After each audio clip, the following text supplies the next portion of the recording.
Shalom Bapak dan Ibu dan saudara-saudara yang terkasih. Puji syukur dalam pertolongan Tuhan kita boleh bersama-sama merenungkan sabda kebenaran firman Tuhan pada pagi hari ini.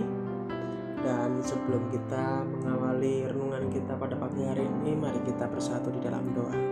Kudus, kuduslah Engkau Allah kami, Allah yang maha baik bagi kami para umat-Mu. Biarlah Tuhan di kesempatan pada pagi hari ini kami boleh membaca dan merenungkan sabda kebenaran firman-Mu. Tuhan menolong dan memberkati kami semua dalam setiap kami membaca dan merenungkan. Berikan kami hikmat pengetahuan yang daripada Engkau. Terpuji kekal nama-Mu, kami siap merenungkan sabda kebenaran firman Tuhan. Hanya di dalam satu nama Yesus Kristus. Haleluya. Amin. Bapak dan Ibu dan saudara-saudara yang terkasih, renungan kita di pagi hari ini bertema pelajaran dari kehidupan Yohanes Pembaptis yang terambil di dalam kitab Yohanes 1 ayat yang ke-23 dan di dalam Yesaya 40 ayat 3-5 dan di dalam Lukas 1 ayat yang ke-7. Walaupun namanya menyeratkan bahwa ia pembaptis orang yang memang benar ia lakukan, kehidupan Yohanes di dunia sebetulnya lebih dari sekedar pembaptis. Kehidupan dewasa Yohanes dikenal oleh pengabdian total dan ketundukan kepada Yesus Kristus dan kerajaannya. Seruan Yohanes adalah suara orang yang berseru-seru di padang gurun di dalam Yohanes 1 ayat yang ke-23. Sambil ia menyatakan kedatangan Sang Mesias kepada kalangan orang yang membutuhkan seorang juru selamat, ia menjadi pendahulu dari penginjil pada masa ini ketika ia membagikan kabar baik tentang Yesus Kristus tanpa malu. Ia adalah manusia yang dipenuhi iman dan seorang teladan bagi kita yang ingin berbagi iman kepada orang lain. Hampir semua orang, baik orang percaya maupun orang tidak percaya, pernah mendengar nama Yohanes Pembaptis. Ia merupakan salah satu sosok yang paling terkenal di dalam Alkitab. Meskipun Yohanes dikenal sebagai pembaptis, ia merupakan nabi berikut yang dipanggil Allah sejak Maleaki, sekitar 400 tahun sebelum kelahirannya. Kedatangan Yohanes dinubuatkan 700 tahun sebelumnya oleh nabi lain. Di dalam Yesaya 40 ayat 3-5 disebutkan ada suara yang berseru-seru, "Persiapkanlah di padang gurun jalan untuk Tuhan. Luruskanlah di padang belantara jalan raya bagi Allah kita. Setiap lembah harus ditutup dan setiap gunung dan bukit diratakan. Tanah yang berbukit-bukit harus menjadi tanah yang rata dan tanah yang berlekuk-lekuk menjadi daratan. Maka kemuliaan Tuhan akan dinyatakan dalam seluruh umat manusia, akan melihat bersama-sama. Sungguh Tuhan sendiri telah mengatakannya." Ayat ini menggambarkan rancangan Allah di mana Allah telah memilih Yohanes menjadi duta besarnya. Dalam menyatakan kedatangannya, kelahiran Yohanes adalah mukjizat. Ia dilahirkan kepada orang tua yang sudah berusia lanjut, yang selama itu mandul.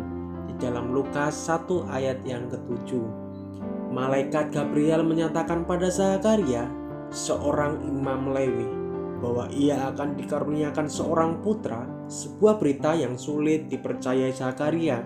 Di dalam ayat 8-18 kepada Yohanes, Gabriel berkata, "Sebab ia akan besar di hadapan Tuhan, dan ia akan penuh dengan Roh Kudus mulai dari rahim ibunya. Ia akan membuat banyak orang Israel berbalik kepada Tuhan, Allah mereka, dan ia akan berjalan mendahului Tuhan dalam roh dan kuasa Elia, dan dengan demikian menyingkapkan bagi Tuhan suatu umat yang layak baginya." Dalam ayat 15-17, sesuai nubuat Tuhan, Elisabet, istri Zakaria, melahirkan Yohanes. Dalam upacara sunatnya, Zakaria berkata tentang putranya, "Engkau "Hai anakku, akan disebut Nabi Allah yang Maha Tinggi, karena engkau akan berjalan mendahului Tuhan untuk mempersiapkan jalan baginya." Di dalam ayat 76. Yohanes juga berhubungan keluarga dengan Yesus karena ibu mereka adalah saudara keponakan. Di dalam Lukas 1 ayat yang ke-36. Faktanya, ketika malaikat Gabriel memberitahu Maria bahwa ia akan melahirkan Yesus, ia juga memberitahu tentang kelahiran Yohanes ketika Maria sedang mengandung Yesus. Ia mengunjungi Elisabet dan Yohanes melonjak dalam kandungan ibunya ketika mendengar suara Maria di dalam Lukas 1 ayat 39 sampai 45. Yohanes hidupnya sangat sederhana di daerah bukit-bukit Yudea di antara kota Yerusalem dan Laut Mati. Pada waktu itu dituliskan bahwa ia mengenakan baju yang terbuat dari bulu unta dan berikat pinggangkan sabuk kulit. Makanan sehari-harinya juga sederhana, belalang dan madu di dalam Matius 3 ayat yang keempat. Yohanes hidup sederhana karena ia berfokus kepada pekerjaan-pekerjaan yang dikhususkan baginya. Popularitas Yohanes berkembang pesat sebagaimana direkam dalam Matius 3 ayat 5 sampai yang ke-6. Maka datanglah kepadanya penduduk dari Yerusalem, dari seluruh Yudea dan dari seluruh daerah sekitar Yordan. Lalu sambil mengaku dosanya mereka dibaptis oleh Yohanes di sungai Yordan. Dibaptis oleh Yohanes makanya ialah bahwa seorang mengakui dosanya dan bertobat darinya. Sebuah cara yang baik untuk mempersiapkan diri untuk kedatangan Sang Juru Selamat. Pertobatan yang dimaksud dalam baptisan Yohanes tidak diminati oleh orang yang benar diri karena mereka tidak menganggap diri mereka sebagai pendosa. Kita juga mengamati bahwa ia dengan berani mengutuk para pemuka agama pada zaman itu, para Farisi dan Saduki, dengan menjuluki mereka keturunan ular beludak dan menghimbau mereka untuk tidak mengandalkan keturunan Yahudi mereka untuk selamat, tetapi untuk bertobat dan hasilkanlah buah yang sesuai dengan pertobatan di dalam Matius 3 ayat 7 sampai 10. Pada zaman itu orang tidak semudah itu mengutuk para pemimpin, baik pemuka agama atau lainnya, karena mereka takut dihukum. Tetapi iman Yohanes membuatnya tidak takut di hadapan oposisi. Anggapan pada umumnya ialah bahwa Yohanes Pembaptis adalah seorang nabi dari Allah di dalam Matius 14 ayat yang kelima. Dan banyak orang mungkin mengira bahwa ia adalah sosok Mesias. Ini bukanlah tujuannya, karena ia telah mempunyai pandangan yang jelas tentang tugasnya.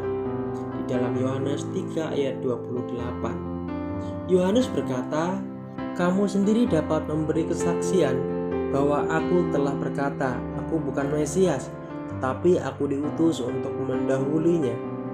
Yohanes menghimbau para muridnya bahwa apa yang mereka lihat dan mereka dengar dari dirinya hanyalah permulaan dari mukjizat yang akan datang dalam wujud Yesus Kristus. Yohanes hanya seorang pembawa pesan yang diutus Allah untuk menyatakan kebenaran. Pesan Yohanes Pembaptis cukup sederhana dan singkat. Bertobatlah sebab kerajaan sorga sudah dekat. Di dalam Matius 3 ayat yang kedua. Ia tahu bahwa ketika Yesus hadir, pelayanannya akan berakhir. Dengan sukarela ia menyerahkan panggungnya kepada Yesus dengan berkata, ia harus makin besar tetapi aku harus semakin kecil. Di dalam Yohanes 3 ayat 30. Mungkin tidak ada teladan yang lebih rendah hati daripada Yesus dan Yohanes di dalam Matius 3 ayat 13 sampai 15. Yesus datang dari Galilea untuk dibaptis oleh Yohanes di sungai Yordan. Yohanes menyadari bahwa putra Allah yang tak berdosa tidak memerlukan baptisan pertobatan, dan tentunya ia tidak layak membaptis juru selamatnya sendiri. Namun Yesus menjawab keraguannya dengan meminta untuk dibaptisnya, supaya demikianlah sepatutnya kita menggenapkan seluruh kehendak Allah, yang berarti bahwa Yesus mengidentifikasikan dirinya dengan orang berdosa yang akan ia tebus, supaya dapat membenarkan mereka di dalam 2 Korintus 5 ayat yang ke-21. Dengan rendah hati Yohanes menurut dan setuju untuk membaptis Yesus di dalam Matius 3 ayat 13-15. Ketika Yesus keluar dari air, dan pada waktu itu juga langit terbuka dan ia melihat Roh Allah seperti burung merpati turun ke atasnya. Lalu terdengarlah suara dari surga yang mengatakan, "Inilah anakku yang kukasihi, kepadanya lah aku berkenan." Di dalam ayat 16-17. Beberapa waktu kemudian Herodes memenjarakan Yohanes Pembaptis. Herodes telah menikahi mantan istri Filipus, saudaranya. Yohanes mengancam pernikahan ini, sehingga Herodias, istri baru Herodes, geram di dalam Lukas 3 ayat 19-20 dan di dalam Markus 6 ayat 17-20. Ketika Yohanes berada di penjara, ia mendengar tentang semua yang dilakukan Yesus. Yohanes rupanya mengalami keraguan sehingga ia mengutus muridnya ke Yesus untuk bertanya apakah ia benar merupakan sosok Mesias. Yesus menjawab dengan meminta para murid Yohanes menyampaikan kepada gurunya yang mereka lihat dan mereka dengar. Nubuat sedang digenapi. Yesus tidak menegur Yohanes. Sebaliknya, ia memberi bukti bahwa ia adalah sang juru selamat yang dijanjikan di dalam Matius 11 ayat 2-6 dan di dalam Lukas 7 ayat 18-23. Yesus kemudian memberitahu pendengarnya tentang Yohanes dengan berkata bahwa sosok Yohanes adalah pembawa pesan yang telah dinubuatkan datang sebelum sang Mesias di dalam Matius 11 ayat yang ke-10 dan di dalam Lukas 7 ayat yang ke-27 dan juga di dalam Malaki 3 ayat yang ke-1. Yesus juga mengajar, "Aku berkata kepadamu, sesungguhnya di antara mereka yang dilahirkan oleh perempuan tidak pernah tampil seorang yang lebih besar daripada Yohanes Pembaptis. Namun yang terkecil dalam kerajaan surga lebih besar daripadanya." Di dalam Matius 11 ayat yang ke-11 dan di dalam Lukas 7 ayat yang ke-28. Pelayanan Yohanes dan juga kehidupannya berakhir dengan tiba-tiba di tangan Raja Herodes dalam sebuah balasan yang kejam. Herodias, istri Herodes yang dulunya istri saudaranya Filip, berkomplot dengan putrinya untuk membunuh Yohanes. Putri Herodias berdansa bagi Herodes dan para tamunya suatu malam, dan hal itu begitu menyenangkan Herodes sehingga ia berkata, "Minta daripadaku apa saja yang kau ingini, maka akan kuberikan kepadamu." Anak perempuan itu meminta saran pada ibunya dan kemudian menjawab bahwa ia menginginkan kepala Yohanes Pembaptis di atas piring di dalam ayat 25. Herodes pada mulanya takut pada Yohanes karena ia tahu bahwa Yohanes adalah orang yang benar dan suci di dalam ayat yang ke-20 dan tidak ingin membunuh seorang nabi. Namun ia sudah terlanjur janji pada putri Herodias. Karena Yohanes sudah dipenjara, maka mengutus Aljugo memenggal kepala Yohanes bukanlah hal yang sulit. Dan itulah yang terjadi di dalam Markus 6 ayat 27-28.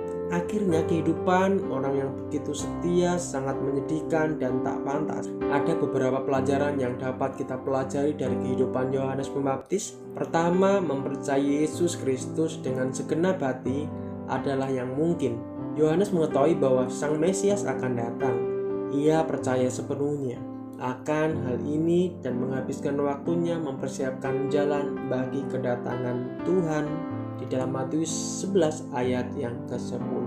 Tetapi jalan tersebut bukanlah jalan yang mudah dipersiapkan. Setiap hari kita menemui penyangkal dari berbagai kalangan yang kurang berkenan adanya seorang Mesias yang akan datang. Di bawah interogasi para Farisi, Yohanes membagikan imannya. "Aku membaptis dengan air," Yohanes berkata, "tetapi di tengah-tengah kamu berdiri Dia yang tidak kamu kenal, yaitu Dia yang datang kemudian daripadaku. Membuka tali kasutnya pun aku tak layak."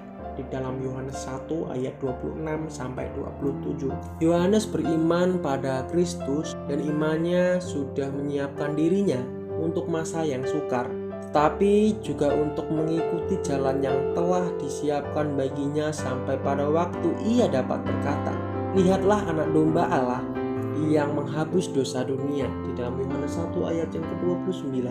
Ketika melihat Yesus datang sebagai orang percaya, kita juga dapat memiliki iman yang kuat yang sama. Walaupun tampaknya sulit memikirkan apa yang dirasakan Yohanes ketika mendekam dalam penjara. Rupanya ia mengalami keraguan, namun Yohanes mengirim pesan kepada Yesus demi mengetahui kebenarannya. Sebagai seorang Kristen, iman kita pasti diuji dan kemungkinannya hanya dua. Iman kita akan jatuh atau seperti Yohanes, kita akan bergantung pada Kristus, mencari kebenaran dan beriman teguh hingga akhir. Kehidupan Yohanes adalah teladan keseriusan menjalani kehidupan Kristen serta panggilan kita dalam pelayanan apapun bentuknya. Yohanes hidup untuk memperkenalkan Yesus Kristus kepada sesamanya. Ia berfokus pada misi yang telah Allah berikan pada dirinya. Yohanes juga mengetahui pentingnya bertobat dari dosa dan hidup yang kudus dan benar. Sehingga hamba Allah, ia juga tidak gentar menyampaikan kebenaran. Meskipun ia harus mengencam orang-orang ternama sekalipun seperti Herodes atau kaum Farisi atau dosa mereka.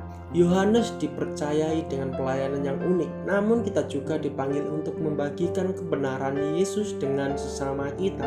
Di dalam Matius 28 ayat 18 sampai 20 dan di dalam Yohanes 13 ayat 34 sampai 35 dan di dalam 1 Petrus 3 ayat 15 dan 2 Korintus 5 ayat 16 sampai 21. Kita dapat mengikuti teladan kesetiaan dan ketaatan Yohanes pada Allah dan menyatakan kebenarannya dalam setiap situasi yang Allah izinkan bagi kita. Amin. Mari kita berdoa.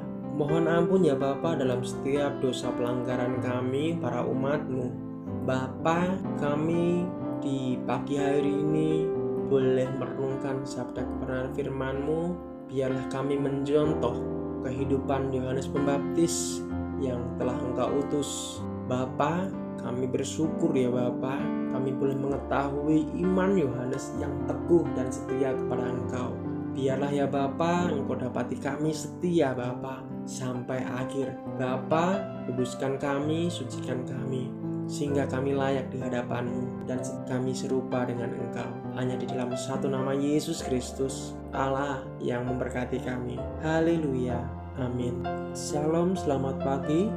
Selamat beraktivitas. Tuhan Yesus memberkati kita semua.